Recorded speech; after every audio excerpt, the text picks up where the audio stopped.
Hello, everyone. Welcome to Stranger Story. And today we are here with the next episode of Women Breaking the Barriers. Today we have with us Maria El Said, and she is the top voice for career development and also a podcast host for Work Life Compass. She is here to talk about her journey of moving to Canada and also how she grew her podcast and what all went through her mental health. So, welcome to the channel, Maria. Thank you very much. We'll start with your childhood. So, where were you born and what was your childhood like? What did you want to become when you were a kid? I was born in Ukraine, in the center of Ukraine. The city name is Vinnytsia. And I was very curious kid all the time. I've been creating different kind of events, different kind of things all the time. I was natural connector. I knew all my neighbors. I knew their stories. They've been sharing their stories with me all the time. So, you shared really nice bonds with the people that you knew around yourself. Yeah. So, what did you want to become when you were a kid? I wanted to be an actress, honestly. You look like an actress. Thank you. I've been practicing different emotion near the mirror, and I've been watching movies, trying to act as they are, and I try to feel different kind of emotions what they feel in the movies. For the child, it's kind of weird, and also the story that I shared, how I started my podcast. We'll get to that, but it was some pre-story when I was about 10 years old. I've been listening to radio a lot, and I was really like what they do and how they share the stories when they invite different guests and they speak these conversations. And I had some tools. I had a small mic, so I started to record myself on the audio tapes. And I was too shy to share it with somebody because I'm perfectionist and high achiever in life. So that's why it was difficult for me to share it with somebody. But then I said I will start by creating community. So I started invite my friends every evening. We will sit on the bench near the tree, and they've been sharing their stories, what happened with them during the day. They would share it just with you. Yeah, they shared What was your age that time? 10, 11 years old. You started back then. Yeah. It was pretty interesting. So they've been sharing stories. I've been giving them advice. I was very interested in psychology, very curious, very communicative.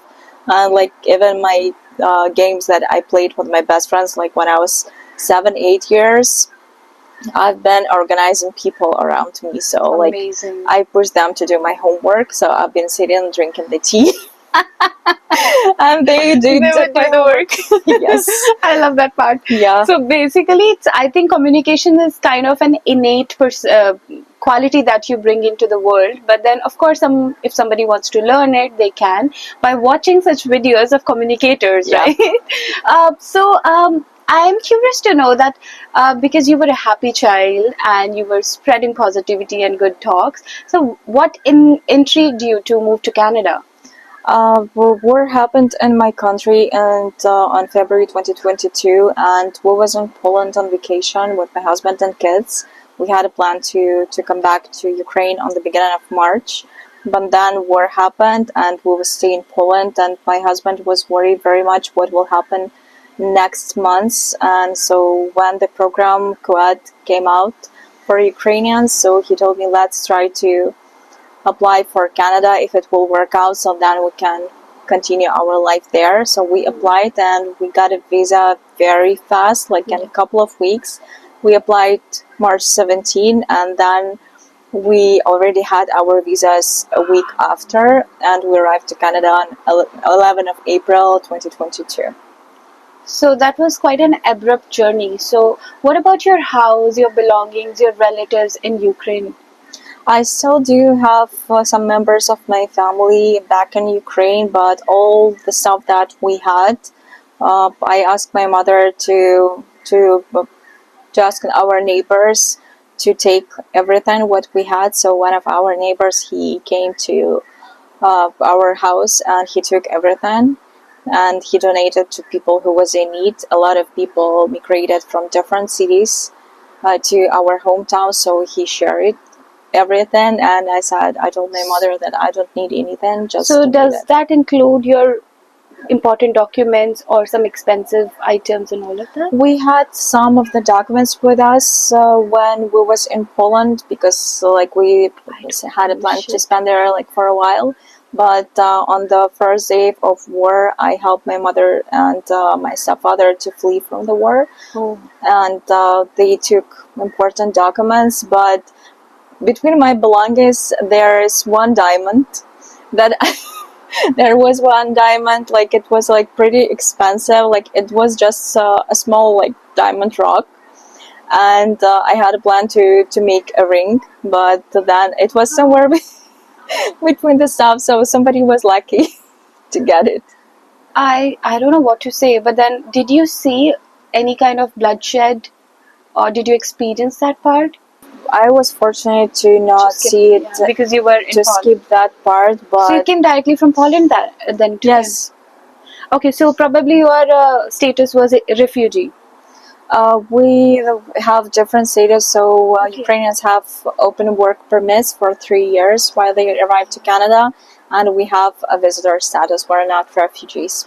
Oh, so you have a visitor status, but then Yes. you can work in Canada. Yes, we can work officially, and we have, most of us have visa for 10 years, so after 3 years, we have to apply for a new work permit or apply for PR documents. So based on the backstory that you mentioned, you're doing pretty good because you're working in Mosaic as well, which is also helping others. So basically, you're just passing the help that you received, right?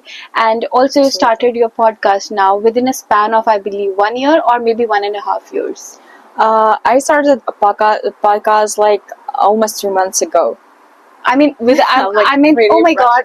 Okay, just 3 months ago. Yeah. So what was the idea behind that? The idea for the podcast on the beginning, original idea was to connect job seekers with the employers, because I do know a lot of people who's looking for a job, and the purpose was to make them visible for the employers, to showcase their skills, their knowledges, to show that they are there and they are looking for opportunities. But then when I start to invite guests, many people from industry, career professionals and different kind of professionals, they start to be interested in the project, and they just texted me and they told me, I would like to support this project. I would like to encourage immigrants, newcomers, refugees with the knowledges that I have to share with that. And people are sharing their challenges when they arrive to Canada and what they've been through, and a lot of advices, and I got a lot of great feedback. I'm pretty like booked with the guests. Of course, I see you are very active. And the last time we were talking, you mentioned that you were having 5 interviews in a single day. So that's success. Yeah. So I'm really happy for you. And if you also want to hear the podcast, then go to Work Life Compass and just search it on Google, or just check with Maria's LinkedIn profile. Moving ahead, you have been through a lot, trust me, and you have kids as well. So managing with the kids that move and all of that, maybe it took a toll on your mental health, I'm pretty sure, because it's not an easy move and it's not an easy choice that you made. So how do you take care of your mental health, and how is it? It's a good one. When I arrived to Canada, it was very difficult when war has started. I was in Poland, as I said, and I started to volunteer with my neighbor. We start to help people to flee from Ukraine. We start to search for volunteers for any kind of help, like clothing, housing, food, everything what they could need. And I've been pretty busy with that, and it was stressful for me. Like, I was just come back home to sleep, and then I didn't realize what's going on. When I came to Canada, first months, for me everything was not real. Like, I was on that mode, like, I'm leaving, I'm talking with people, I'm trying to do, like, it was a bunch of documents that we should do and many things, but I was looking around and I felt myself like it's like virtual reality. Like, the things are real, but they are not. And I felt like the picture around me is not real. I spoke with my husband and I said, like, I feel like I'm in the movie. And you genuinely felt that? Yeah. That this is not real? that is not real, and like I don't understand like what's happening. And like I lived my life, did like every daily routine, but like mentally like it was very difficult.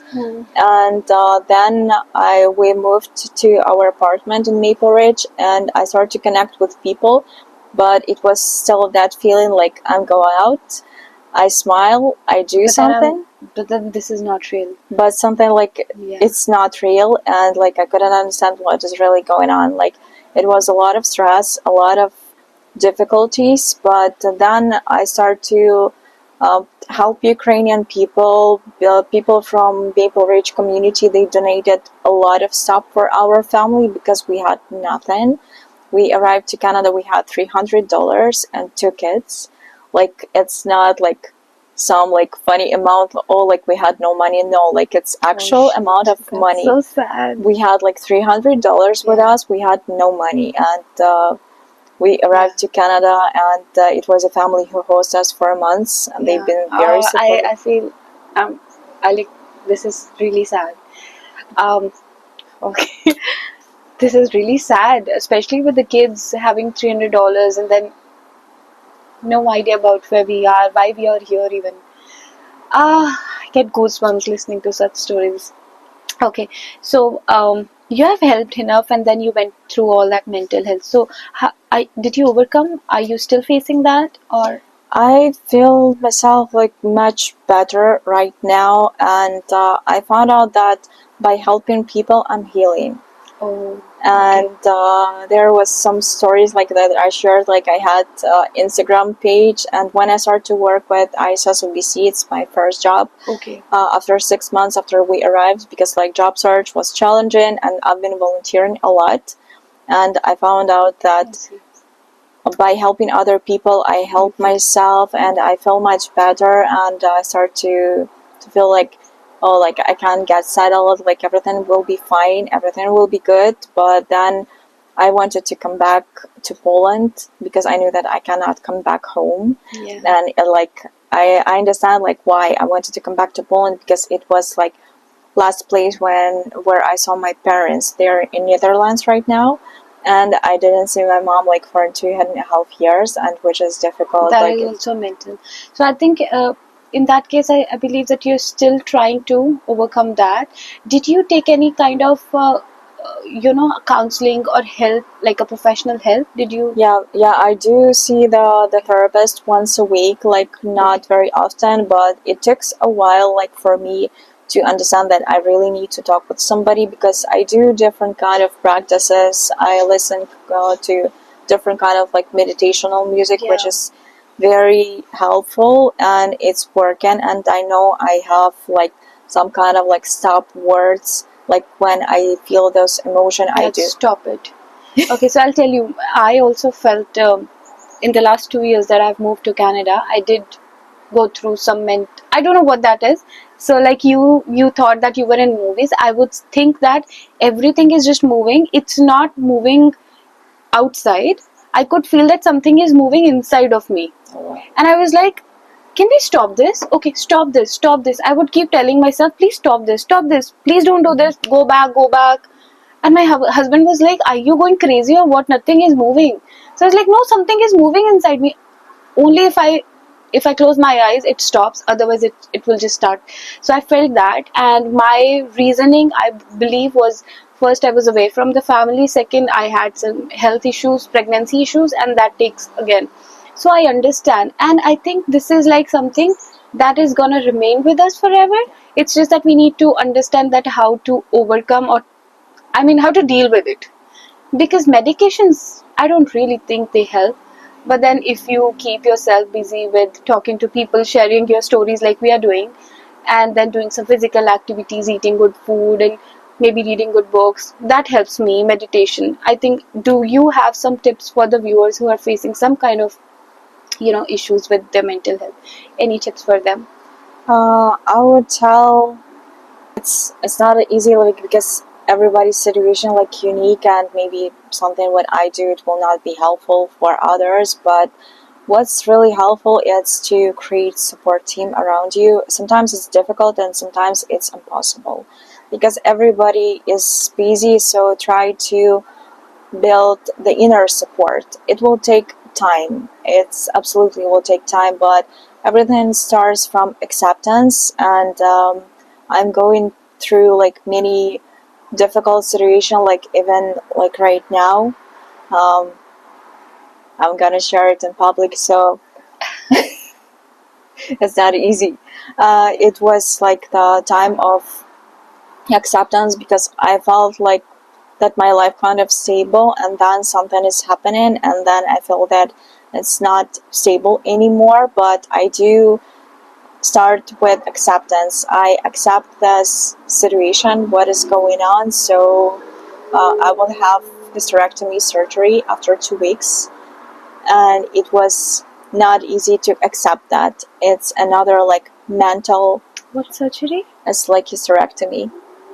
I didn't understand. It's like to remove the uterus. Oh. Yes. It's mentally not easy, but based that I build that kind of inner support because Good. people who's around me, they cannot understand that, and they can feel bad, they can feel sad for you, or but it's about You have to go through it. I have to go through it. I have no other option. I'm very grateful to God that it's happening like that, and I'm on that mental stage of my life where I can accept that, Strong enough.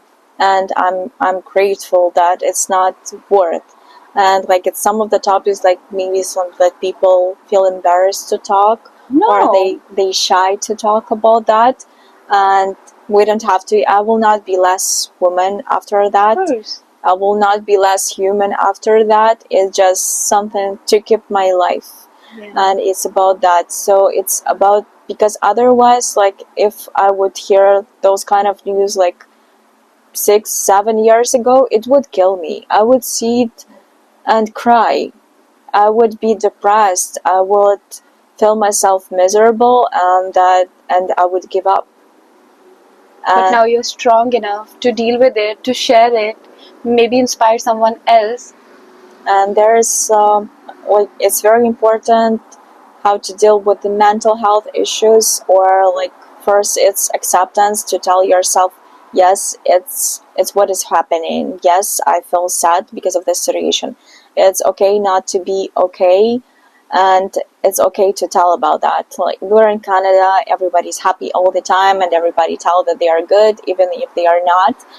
But for the people who's close to you, who's near to you, talk with them, share about what you really feel, what you truly feel, and what is happening.